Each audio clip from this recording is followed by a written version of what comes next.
ചന്ദ്രമതിയുടെ വീട്ടിലേക്ക് വിമലയും അതുപോലെ തന്നെ ആദ്യയും കൂട്ടിയിട്ട് സച്ചി വരുന്നുണ്ട്.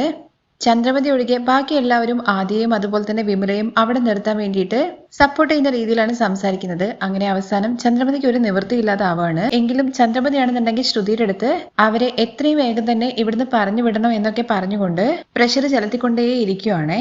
അതിന്റെ ഇടയ്ക്ക് നമ്മുടെ ശ്രുതിയാണ് ആദിയുടെ അമ്മ എന്നുള്ള സത്യം ചന്ദ്രമതിയുടെ വീട്ടിൽ വെച്ചിട്ട് അറിയുന്നുണ്ട്. ആ എപ്പിസോഡിന്റെ വിശദമായിട്ടുള്ള വിശേഷങ്ങൾ നോക്കാട്ടോ നമുക്ക്. എങ്ങനെയെങ്കിലും ആദിയും അതുപോലെ തന്നെ വിമലയും ഇവിടുന്ന് പറഞ്ഞു വിടണം, ചവിട്ടി പുറത്താക്കിയാലോ എന്നുള്ള കാര്യം ചന്ദ്രമതി പറയുമ്പോൾ, അയ്യോ ആന്റി അതൊന്നും വേണ്ട, അങ്ങനെയാണെങ്കിൽ നിനക്ക് ഭയങ്കര ബുദ്ധിയല്ലേ, പ്ലാനിങ് ഒക്കെ നടത്താൻ നീ നല്ല മിടുക്കത്തിയല്ലേ, അതുകൊണ്ട് തന്നെ എന്തെങ്കിലും ഒരു പദ്ധതി നീ കണ്ടെത്തിയേ പറ്റുള്ളൂ, നാളെ തന്നെ അവറ്റിങ്ങളെ ഇവിടുന്ന് അടിച്ചു പുറത്താക്കണോ എന്നുള്ള കാര്യം ചന്ദ്രമതി പറയാണേ. അങ്ങനെ ശ്രുതി ഒരു പ്ലാൻ തയ്യാറാക്കുകയാണ്.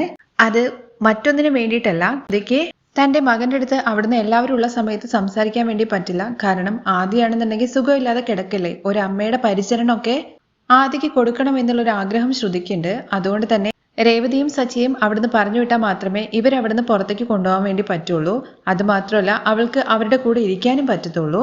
രേവതിയെ ഒഴിവാക്കാൻ വേണ്ടിയിട്ട് മീരയുടെ അടുത്ത് പറയുന്നുണ്ട് അവൾക്ക് അവിടെ ഒരു കോമ്പറ്റീഷൻ നടക്കുന്നുണ്ട്, അതും പൂ കെട്ടുന്നത്, അതൊന്ന് പഠിപ്പിച്ചു തരാൻ വേണ്ടിയിട്ട് വീട്ടിലേക്ക് വരാൻ വേണ്ടി പറ്റുമോ എന്നുള്ള കാര്യം ചോദിച്ചുകൊണ്ട് രേവതിയെ വിളിക്കാൻ വേണ്ടിയിട്ട് മീരയുടെ അടുത്ത് പറയാണ്. ആദ്യം രേവതി പറ്റില്ല എന്നൊക്കെ പറയുന്നുണ്ടെങ്കിലും നിന്നെ വിശ്വസിച്ചിട്ടാണ് ഞാൻ ഇതിൽ പേര് കൊടുത്തതെന്നൊക്കെ നമ്മുടെ മീര പറയുന്നത് കേൾക്കുമ്പോഴേക്കും ഞാൻ വരാ എന്നുള്ള കാര്യം രേവതി സമ്മതിക്കുകയാണ്. അങ്ങനെ രേവതി അവിടുന്ന് പുറത്താക്കാനുള്ള വഴി നമ്മുടെ ശ്രുതി കണ്ടെത്തി. പിന്നെ സച്ചിയാണെന്നുണ്ടെങ്കിൽ പതിവ് പോലെ തന്നെ ട്രിപ്പിന് പോയിക്കോളൂല്ലോ. അടുത്തതായിട്ട് അവിടെ രവിയാണുള്ളത്. രവിയെ എങ്ങനെയെങ്കിലും അവിടുന്ന് പറഞ്ഞു വിടണം. അതിന് ചന്ദ്രമതിയുടെ അടുത്ത് തന്നെ ഒരു ഐഡിയ കണ്ടെത്താൻ വേണ്ടിയിട്ട് ശ്രുതി പറയുന്നുണ്ട്.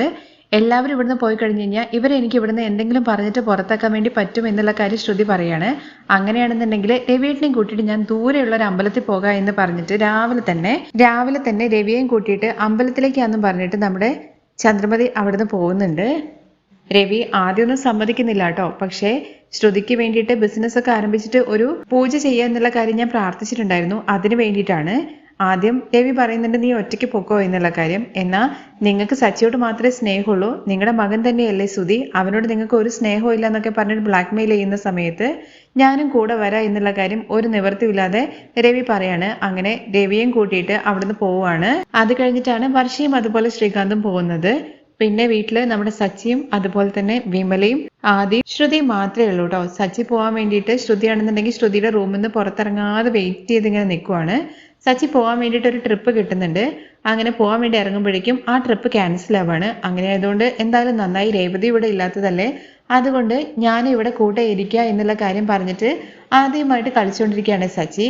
അങ്ങനെ സച്ചി പോവില്ല എന്നുള്ള കാര്യം മനസ്സിലാക്കുമ്പോഴേക്കും വീണ്ടും മീരയെ വിളിക്കാണ് കേട്ടോ നമ്മുടെ ശ്രുതി. എന്നിട്ട് പറയുന്നുണ്ട് അവൻ ഇവിടുന്ന് പുറത്താക്കാൻ വേണ്ടിയിട്ട് നീ എന്തെങ്കിലും ഒരു ഐഡിയ ചെയ്യണോ എന്നുള്ള കാര്യം. ഓ അതല്ലേ ആവശ്യമുള്ളൂ, അതുകൊണ്ട് കുഴപ്പമില്ല, ഞാനൊരു കാര്യം ചെയ്യാം, എൻ്റെ ഫ്രണ്ടിൻ്റെ അടുത്ത് കാർ ബുക്ക് ചെയ്യാൻ വേണ്ടി പറഞ്ഞിട്ട് സച്ചിയെ വിളിപ്പിക്കുക എന്നുള്ള കാര്യം പറയാണ്. അങ്ങനെ സച്ചിയും അവിടുന്ന് പറഞ്ഞു വിടുവാണേ. ഇവരെല്ലാവരും പോയി. അത് കഴിഞ്ഞ് ആദ്യമാണെന്നുണ്ടെങ്കിൽ റൂമിൽ നല്ല ഉറക്കമാണ്.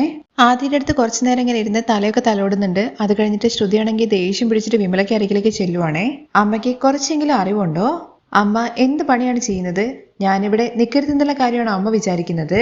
നിക്ക് കല്യാണി, നീ എന്തിനാ ഇപ്പൊ ദേഷ്യപ്പെടുന്നതെന്ന് വിമല ചോദിക്കുമ്പോ അമ്മ എപ്പോഴെങ്കിലും ഞാൻ പറയുന്ന കാര്യം കേട്ടിട്ടുണ്ടോ, ഇങ്ങനെ ഇഞ്ചിഞ്ചായിട്ട് കൊല്ലുന്നതിനേക്കാൾ നല്ലത് അമ്മയുടെ കൈകൊണ്ട് എന്നെ ഒറ്റയടിക്കങ്ങ് കൊന്നുകളയേ, നീ എന്താ കല്യാണി ഇങ്ങനെയൊക്കെ സംസാരിക്കുന്നത്, അതിന് മാത്രം ഞാൻ എന്ത് തെറ്റാ ചെയ്തെന്നുള്ള കാര്യം വിമല ചോദിക്കുമ്പോ അമ്മയുടെ അടുത്ത് ഞാൻ എന്താ പറഞ്ഞത്, ഹോസ്പിറ്റലിൽ നിൽക്കാനല്ലേ പറഞ്ഞത്, അമ്മ എന്തിനാ ഇങ്ങോട്ടേക്ക് വന്നത്, ഞാനിവിടെ സന്തോഷമായിട്ടിരിക്കുന്നത് അമ്മയ്ക്ക് ഇഷ്ടപ്പെടുന്നില്ല എന്നൊക്കെ ചോദിക്കുമ്പോൾ നീ എന്താടി പറയുന്നത്, ഞാൻ ഇങ്ങോട്ട് വരണമെന്ന് ആഗ്രഹിച്ചു വന്നതാണോ നീ വിചാരിച്ചിരിക്കുന്നത്, സച്ചിൻ രേവതിയും കൂടി എന്നെ പിടിച്ച പിള്ളേരെ ഇങ്ങോട്ട് കൊണ്ടുവന്നതാണ്, അമ്മ ചുമ്മാ ഓരോരോ കാര്യങ്ങളൊന്നും പറയണ്ട, എന്തെങ്കിലും ഒരു കാരണം പറഞ്ഞിട്ട് വരില്ല എന്നുള്ള കാര്യത്തെക്കുറിച്ച് അവരെടുത്ത് പറയണമായിരുന്നു, അമ്മയെ പുറത്താരെങ്കിലും കാണോ എന്നുള്ള കാര്യം ആലോചിച്ചിട്ട് ഞാൻ ഭയന്നുകൊണ്ടിരിക്കുകയായിരുന്നു, എന്നാൽ അമ്മയാണെന്നുണ്ടെങ്കിൽ വീട്ടിൽ കയറി വന്നിരിക്കുന്നു, ഒരു തവണ എന്റെ ജീവിതം നശിപ്പിച്ചത് അമ്മയ്ക്ക് പോരെ എന്നുള്ള കാര്യമൊക്കെ ചോദിക്കുമ്പോഴേക്കും വിമലയ്ക്കും ഭയങ്കരമായിട്ട് ദേഷ്യം വരുന്നുണ്ട് കേട്ടോ. മതിയുടെ നിർത്ത്, ഒരു തവണ ഞാൻ അറിയാതെ ഒരു തെറ്റ് ചെയ്തു എന്ന് കരുതിയിട്ട് നീ എത്ര വർഷം ഇനിയും ആ കാര്യത്തെക്കുറിച്ച് തന്നെ പറഞ്ഞുകൊണ്ടിരിക്കും, ഞാനാണോടി നിന്റെ ജീവിതം തുലയ്ക്കുന്നത്, നിനക്ക് അമ്മ എന്ന് പറയുന്ന ഒരാളില്ല എന്നും ഞാൻ ചത്തുപോയെന്നല്ലേ നീ എല്ലാവരുടെ അടുത്തും പറയുന്നത്, അതെല്ലാം സഹിച്ചിട്ട് ഞാൻ ജീവിക്കുന്നില്ലേ, ഇനിയും ഇതിൽ കൂടുതൽ ഞാൻ എന്താ ചെയ്യേണ്ടത്? അമ്മ ഇങ്ങോട്ട് വരുന്നതിന് മുമ്പ് എന്നെ ഒന്ന് വിളിക്കെങ്കിലും ചെയ്യേണ്ടേ എന്നുള്ള കാര്യം ശ്രുതി ചോദിക്കുമ്പോൾ എനിക്ക് പറ്റുമായിരുന്നെങ്കിൽ ഞാൻ ചെയ്യില്ലായിരുന്നു എന്ന് ചോദിക്കുകയാണ് ദേഷ്യത്തോടു കൂടി വിമല. ഞാൻ പറയുന്ന കാര്യങ്ങളൊന്നും സച്ചിൻ രേവതിയും കേട്ടിട്ടില്ലായിരുന്നു. ഇനി ഞാൻ എന്തെങ്കിലും പറഞ്ഞിട്ട് അവർക്ക് സംശയം തോന്നണ്ട എന്ന് കരുതിയിട്ടാണ് അവരുടെ കൂടെ ഞാൻ ഇങ്ങോട്ടേക്ക് വന്നത്. അമ്മ അല്ലെങ്കിലും എന്തിനാ സിറ്റിയിലേക്ക് വന്നതെന്നുള്ള കാര്യം ശ്രുതി ചോദിക്കുമ്പോൾ ആദ്യയുടെ കണ്ണിന്റെ മേലെ മുറിഞ്ഞിട്ട് എന്തോരം ചോരം പോയി എന്നുള്ള കാര്യം നിനക്കറിയോ? അത് കണ്ടപ്പോൾ എന്റെ ജീവൻ പോകുന്നത് പോലെ എനിക്ക് തോന്നിയത്. ഡോക്ടറാണ് എത്രയും വേഗം തന്നെ കുട്ടിയെയും കൂട്ടിയിട്ട് ഹോസ്പിറ്റലിൽ എത്തണം എന്നുള്ള കാര്യത്തെക്കുറിച്ച് പറഞ്ഞത്. ആ സമയത്ത് ഞാൻ നിന്നെ കുറിച്ച് ചിന്തിക്കണമായിരുന്നോ അവനെ കുറിച്ച് ചിന്തിക്കണമായിരുന്നോ? അപ്പോഴും ഞാൻ നിന്നെ ബുദ്ധിമുട്ടിക്കരുത് എന്നുള്ള കാര്യത്തെക്കുറിച്ചാണ് ചിന്തിച്ചത്. നിന്റെ അടുത്ത് പറയാതെ അവനെ ഇവിടെ കാണിച്ചിട്ട് കൂട്ടിയിട്ട് പോകണമെന്ന് തന്നെയാണ് വിചാരിച്ചത്. പക്ഷേ നാളെ ഒരു ദിവസം നീ ചോദിക്കില്ലേ നിന്റെ മകന്റെ കാര്യം ഞാൻ എന്തുകൊണ്ട് പറഞ്ഞില്ല എന്നുള്ള കാര്യം? അതുകൊണ്ട് മാത്രമാണ് ഞാൻ നിനക്ക് ഫോൺ ചെയ്തത്. ആ സമയത്ത് അവിടെ സച്ചിൻ രേവതി ഒന്നും വരുന്നുള്ള കാര്യം എനിക്ക് എങ്ങനെ അറിയാൻ വേണ്ടി കഴിയാ? നീയാണെങ്കിൽ നിന്റെ ജീവിതം തകർക്കാൻ വേണ്ടി ഞാൻ ഇങ്ങോട്ട് വന്നു എന്നല്ലേ പറഞ്ഞത്? നിന്റെ ജീവിതം തകരരുതെന്ന് കരുതിയിട്ട് നിന്റെ കുട്ടിയെ ഞാൻ വളർത്തിക്കൊണ്ടിരിക്കുകയാണ്. എനിക്ക് എപ്പോഴാ എന്താ സംഭവിക്കുക എന്നുള്ള കാര്യം പോലും അറിയാതെയാണ് ഞാൻ ജീവിക്കുന്നത്. എങ്കിലും എന്റെ പേരക്കുട്ടിയെ എന്നെ കൊണ്ട് പറ്റുന്ന രീതിയിൽ ഞാൻ വളർത്തുന്നുണ്ട്. ഞാനും കൂടി ഇല്ലാണ്ടായി കഴിഞ്ഞു കഴിഞ്ഞാൽ ആ കുഞ്ഞിന്റെ അവസ്ഥ എന്താവും എന്നുള്ള കാര്യം ഓർത്ത് ഓരോ ദിവസം ഒരുക്കിക്കൊണ്ടിരിക്കുകയാണ് ഞാന്. അതെന്താ അമ്മ അങ്ങനെ പറയുന്നത്? ഞാൻ അവനില്ലേ എന്നുള്ള കാര്യം ശ്രുതി ചോദിക്കുമ്പോ നീ എന്താ അവന്റെ കൂടെയാണോ ഉള്ളത്? നാളെ എനിക്ക് എന്തെങ്കിലും പറ്റി കഴിഞ്ഞു കഴിഞ്ഞാൽ നീ ആ കുട്ടിയെ കൊണ്ടുപോയിട്ട് വല്ല അനാഥാലയത്തിനും ചേർത്തോ എന്നുള്ള ഭയത്തിലാണെങ്കിൽ ഞാനുള്ളതെന്നൊക്കെ പറഞ്ഞിട്ട് വിമല കരയാണ്. അമ്മ എന്താ ഇങ്ങനെയൊക്കെ പറയുന്നുള്ള കാര്യം ചോദിക്കുമ്പോൾ പിന്നെ ഞാൻ എന്ത് പറയണമെന്നാണ് നീ പറയുന്നത്? ഇത്രയും നാളായിട്ട് നീ എല്ലാവരിൽ നിന്ന് മറച്ചു വെച്ചിരിക്കുകയാണ്. അവൻ നീ പ്രസവിച്ച കുട്ടിയല്ലേ? അമ്മേ എനിക്കറിയാം, അവൻ ഞാൻ 10 മാസം ചുമന്നു പറ്റ പയ്യൻ തന്നെയാണ്. ഞാൻ ഒരിക്കലും ഇല്ല എന്നുള്ള കാര്യം അമ്മയോട് പറഞ്ഞില്ലല്ലോ. എങ്കിലും നീ അത് ബാക്കിയുള്ളവരുടെ അടുത്ത് പറയുന്നില്ലല്ലോ. അമ്മയ്ക്ക് എന്റെ അവസ്ഥ അറിയില്ല എന്നുള്ള കാര്യം ശ്രുതി ചോദിക്കുന്നുണ്ട്. ഒരു തെറ്റായ ജീവിതം കാരണം ഞാൻ എന്തോരം കഷ്ടപ്പെട്ടിട്ടുണ്ട് എന്നുള്ള കാര്യം അമ്മയ്ക്ക് അറിയോ? അതിൽ നിന്നൊക്കെ കര കയറിയിട്ട് ഞാൻ സ്വന്തമായിട്ട് ഇപ്പൊ ഒരു ജീവിതം തേടി പിടിച്ചതാണ്.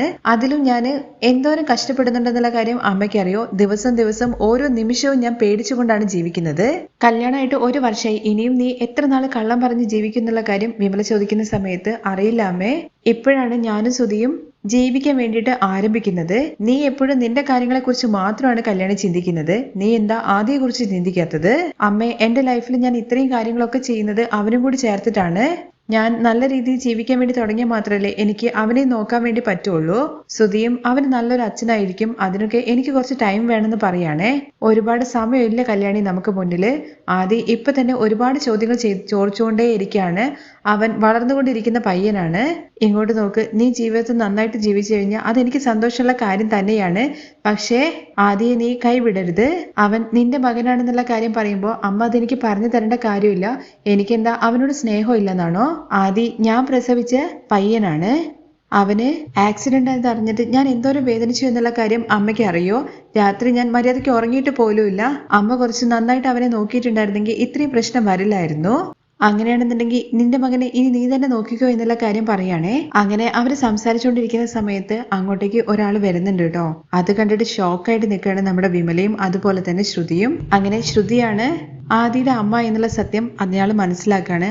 അങ്ങോട്ടേക്ക് വന്ന് ആരാണ് ആ സത്യം മനസ്സിലാക്കിയ എന്നുള്ള കാര്യം നിങ്ങൾക്ക് അറിയാമെന്നുണ്ടെങ്കിൽ ഒന്ന് കമന്റ് ചെയ്യണേ. നാളത്തെ എപ്പിസോഡിൽ നമ്മൾ ആ കാര്യം കൂടി പറയുന്നതായിരിക്കും.